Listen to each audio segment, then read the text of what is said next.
Good morning. Well, this morning we're going to take a look at a rested heart.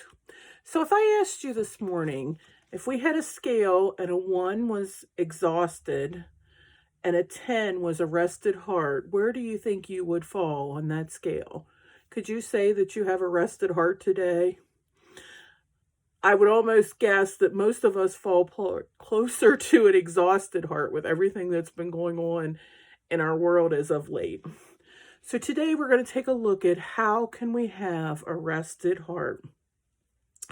And we're going to use Jesus as our example because during Jesus's earthly life, he set an example for his followers of a simple, steady cadence of life. He completed his task on earth without worry or hurry, and we can do the same. In fact, if you read through the Gospels, you'll see that Jesus used his time wisely. We see him doing many activities, such as baptizing. He was tempted. He's preaching. He's calling disciples. He's teaching in the synagogues. He's casting out unclean spirits. He's healing. He's praying. We see him eating dinner with friends. We see him dealing with opposition. But yet in all of that, Jesus, first of all, was never idle or slothful. In fact, he packed his life full of more activity than could be recorded. But nowhere in there do we sense hurry in his life.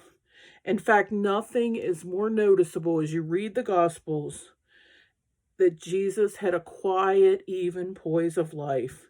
He was never flustered no matter what happened. He was never taken off guard.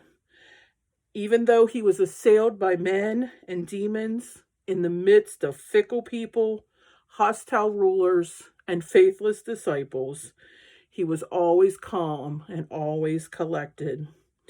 Jesus was a hard worker indeed, but doing no more and no less than what God, his Father, had asked of him. With no restlessness, no worry, no hurry, was there ever such a peaceful life lived under conditions so perturbing?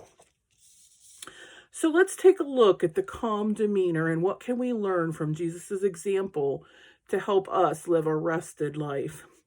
First of all, we see that Jesus had time for children.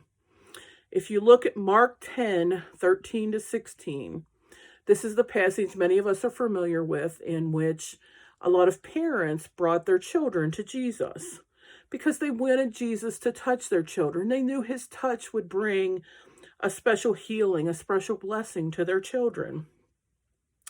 But how did the disciples respond as parents brought their children to Jesus? They rebuked them. They told them to get away. Why? Because they thought the children were insignificant. They thought Jesus had more important things to do with his time. They thought they were doing good. We're just protecting Jesus's time. And I'll pause here for a second. How many times do we think we're doing good, but we make a mess of things thinking we're helping God? Well, the disciples got it wrong, just like we do many times. Instead, what do we see Jesus do? Jesus took these children in his arms. He put his hands upon them and he blessed them. And in fact, he says, suffer the little children to come unto me. He says to those children, come. And he says to you this morning, you with that exhausted heart, come. See, Jesus always had time for what was important, relationships. And he always had time for those others considered insignificant. Jesus had time for children. Jesus also had time for individuals. If you take a look at John 4:3-10, which again is a familiar passage, the story of the woman at the well, the woman that came to the well at noontime to avoid people. And we see, why was Jesus there? Because we know this woman was a Samaritan woman, which is someone normally Jewish men like Jesus would not interact with. We know Jesus and his disciples had arrived at the well. It said that Jesus was weary from his journey. In fact, the disciples and him had just walked for a day and a half, so it makes perfect sense that they were weary. And if we think of Jesus being weary, he probably needed rest. He had thirst. He was thirsty. So when this lonely woman came to the well, he asked her for a drink. Now, by doing this, he was showing that he was willing to drink from her container. He was putting himself at her level. And another beautiful thing that Jesus does. So he's showing that he was patient, gentle, and caring. In fact, there's many examples we see where Jesus had time for individuals. He only healed one man at the pool of Siloam. He spoke to one Samaritan woman at the well. He spoke with only one rich young ruler and only one chief tax collector. Another example of Jesus having time for individuals can be seen in Mark 5:22-34. Here we see a ruler of the synagogue, Jairus, approaching Jesus because he's concerned over his desperately sick child. He wants Jesus to come and heal his child. But let's think about Jairus for a little bit. Jairus is well-to-do. He's influential in the community. He's actually part of the established religious establishment in his job as ruler of the synagogue. So Jairus was a man of wealth. And many people, as they took their trip towards Jairus' house, the Bible tells us many people followed Jesus and thronged him. And of course, they're on this urgent task to get to this sick child. But something made Jesus stop on the way. And that was a woman with an issue of blood. We see this woman that had been ill for 12 years. It says she had spent all her money. And he healed her and he called out to her. Now let's consider this woman for a minute. Here is a woman that's financially impoverished, a woman that's considered a social outcast, the exact opposite of Jairus. But what do we learn from this? About what does Jesus teach us here? That even when he was on the journey for an urgent need, he would still take time for individuals who need him. He was approachable.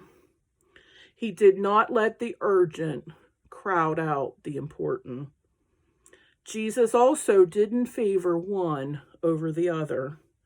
We too need to be ready to pause and spend time with the individuals that God sends across our path. So Jesus had time for children, he had time for individuals, and Jesus also had time for friends. In Luke 10:38-42, another common passage, this is the story of, Mary and Martha. Mary, Martha, and Lazarus were, of course, three dear friends of Jesus. And in this passage, we see Mary preparing a meal. Martha's preparing a meal. Mary is sitting at the feet of Jesus. But we see here a beautiful friendship. That was a place that Jesus went many times to sit and commune with them and eat with them. So he took time in his busy schedule for friends. We also see him with friends in John 21:1-14. Here we see, this is after Jesus' resurrection, we see that 7 of Jesus' disciples have went fishing. Why did they go fishing? Because they didn't know what to do, so they did what they knew or what was necessary. But as they did what they thought was right, notice they experienced failure. Doesn't the same thing happen to us? But here we see Jesus coming to them. He invites them up to the beach with him for breakfast, to commune with him, to spend time with him. And we also see him bringing them under his lordship. So Jesus had time for friends, for children, and for individuals. But Jesus also had time for himself. If we take a look at Matthew 14:23 and look at Mark 1:35, in these passages, what do we see Jesus doing? We see him both morning and night going up to a mountain to pray alone. He continued all night in prayer in some cases, or we see him praying in solitary places. See, Jesus, the more he worked, the more he prayed. He recognized the need to spend time communing with his Father to refresh himself. He guarded his devotional time and spent much time in prayer, especially, listen to this, especially in times of intense activity. In fact, we know he prayed before many important decisions. He prayed before he started his public ministry. He prayed the night before he picked his disciples. He prayed before he fed the 5,000 and also before facing arrest. See, we see Jesus has time for children, needy people, friends, and prayer. Those were his priorities, and we too should make these a priority, but they are often neglected for lack of time. But Jesus' time management secret in John 6:38 says, "For I came down from heaven to do the will of my Father." See, Jesus lived by his priorities. But let me let you know a little secret. One of the enemy's tactics is to distract us from our priorities. So we get caught up in busyness and we end up exhausted. But I never thought about this before. Let's do a quick history lesson. Do you realize that being busy and frenzy is a more modern problem? Up until railroads actually linked the American coast and connected our cities, up till that time, knowing an exact time didn't really matter much. But now suddenly, with train schedules to be kept, there was a need to know the correct time. And in fact, about this same time, the telegraph made it possible to synchronize clocks around the country.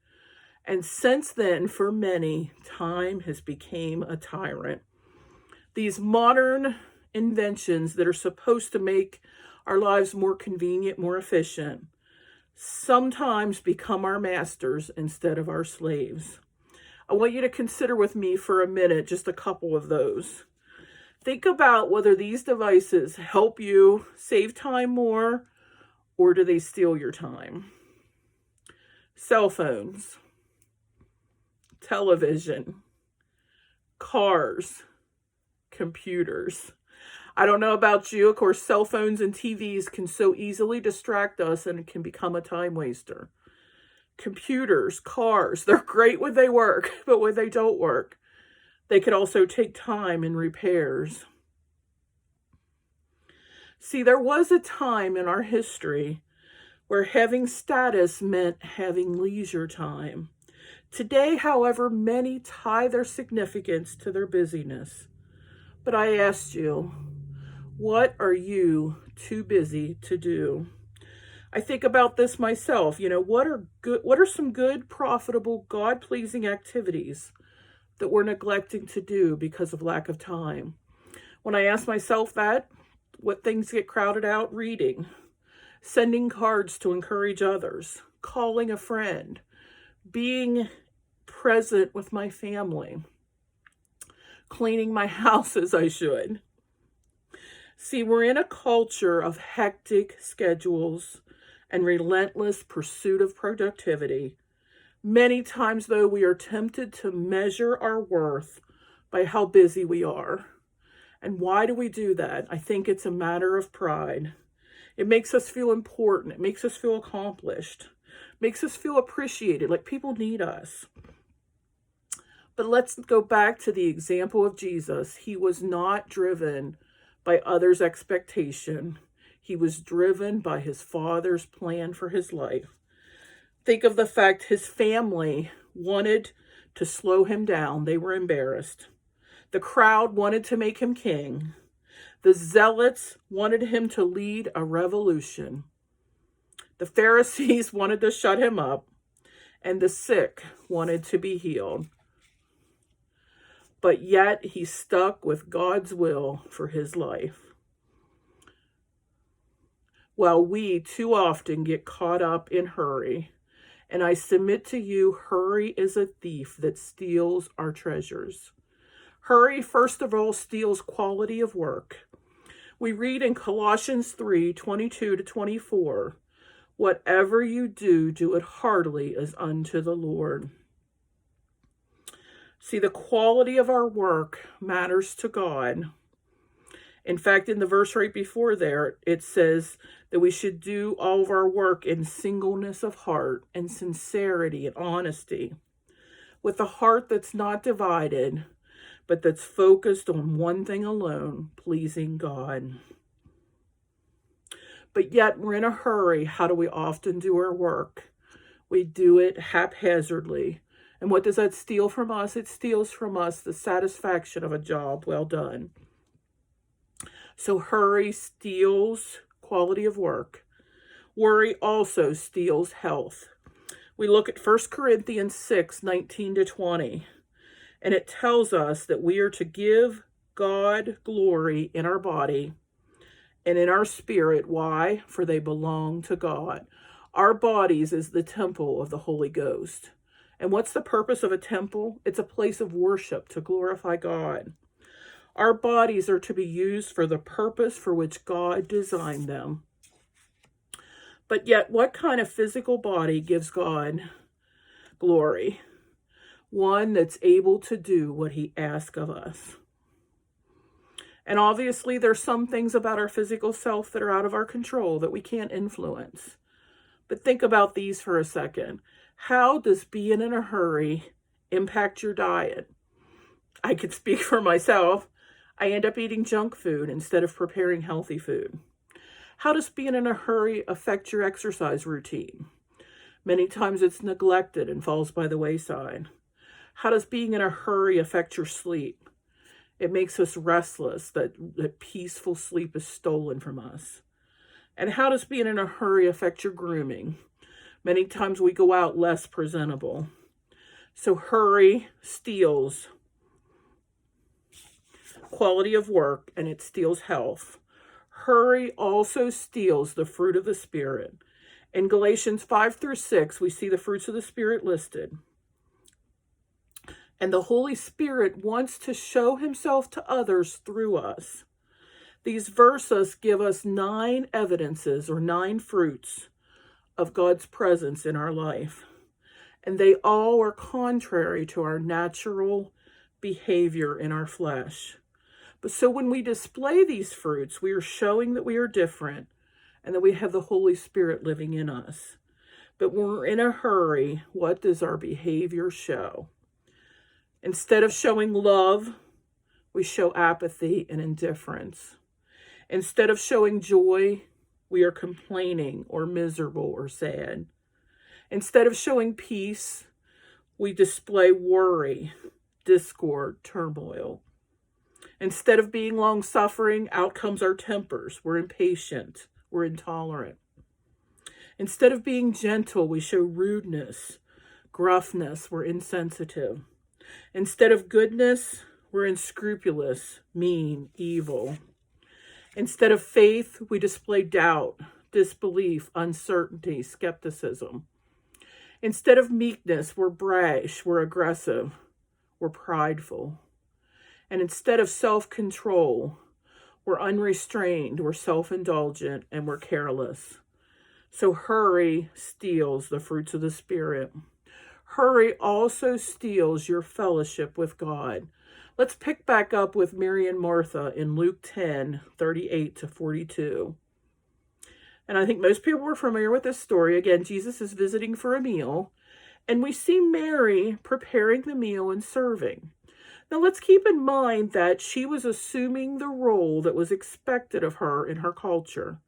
She wasn't doing anything wrong. It was kind and necessary to provide a meal for her guest. But she may have been trying to entertain and impress rather than simply be hospitable. We see Jesus say to her that she was cumbered with much serving. He says, Martha, thou art careful and troubled about many things. He tells her she's worried and distracted. This is the very picture of being pulled and dragged in different directions. So we see Martha. Yes, she's doing the job that was characteristic for her. She's serving, preparing a meal, but she's allowing herself to get worried and exhausted in that task. So where's Mary? Mary is sitting at Jesus' feet, hearing his words. This is very uncharacteristic. She's assuming the posture of a student learning at the feet of a rabbi, which in that time was reserved for men. But yet, Jesus praises Mary for making the good choice, for doing the one thing that is needful. Martha did what was good but temporary. Mary did what was essential and eternal. I asked you, if you get up late, if you're in a hurry, what is the one thing that you skip? Many times we skip our devotions, telling ourselves we'll do it later. But that is what happened with Martha. The urgent took priority over the necessity. If you are always in a hurry and you never sat at his feet, but that sitting at his feet is the one needful thing. So where, I asked you on today's list, is time to sit at Jesus' feet? Or has the thief of hurry already taken that privilege from you? So how do we escape this busyness trap? We must commit ourselves to honoring the Sabbath principle. In Genesis 2 and 3, it tells us that God blessed that seventh day. He sanctified it. He set it apart. Why? A day for us to rest, to take delight and pleasure in. And it said it was very good.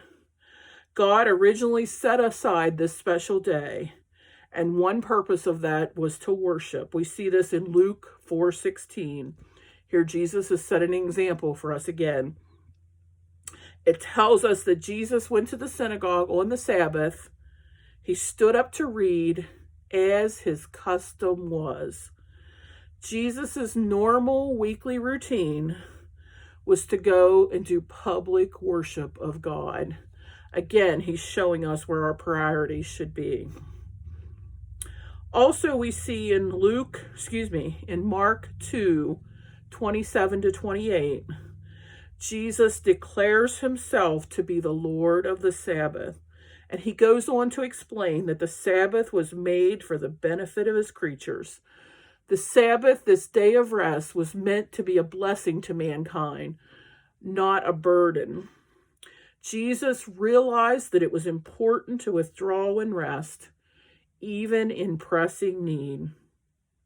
And Jesus was not legalistic about the Sabbath, but rather he recognized its true purpose.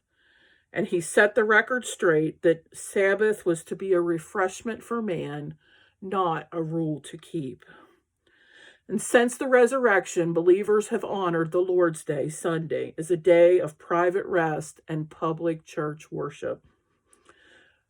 But I want to submit to you, Sunday is not a day where you can't, but it's a day that you don't have to. You don't have to work. You're free to rest. You are not bound by daily routine and concerns, but you can enjoy the calming release of fellowship with believers and the worship of your Lord. You can rest your body from normal workload, and you can rest your spirit by focusing on the eternal rather than the temporal. And I want you to pause for just a minute and think back to last Sunday in your house. Was it restful? Was it worshipful? Or is there changes you need to make in your home to make Sunday more like a day of rest and worship that it should be? I know when I considered this question for myself, I need to eliminate social media on Sundays. So we can honor the Sabbath principle. We can honor the Lord's Day, make it a day of rest. But we can also schedule peaceful hours on the other days of the week as well. Hours that create a peaceful, rested heart. Schedule times for private worship, times to think about God and meditate on his word. Honor the Sabbath principle every day. But let's be clear, rest does not just mean a nap, even though I love naps just like the next person. Rest can even be active. It's doing what you enjoy. It's doing whatever rests your mind and your spirit. It's anything that's different from your usual work routine that's relaxing to you. This can be reading, it can be embroidery, it can be baking, it can be playing the piano, it can even be out in the garden pulling weeds or taking a walk in nature. But if you commit yourself to honoring the Sabbath principle, you will find a way to do it. And try and see how having a more rested heart will not only transform your face, it will transform your health, your marriage, your home, and your walk with God. And I want to close with a poem. When we possess God's rest, it eases pain we bear daily because we enter into God's rest. It refreshes and relaxes our minds and bodies. We are able to lay down in peace instead of being torn by inner struggles. We're able to operate in peace. Our minds are calm and restful, not rattled by anything, because we have God's rest, God's peace.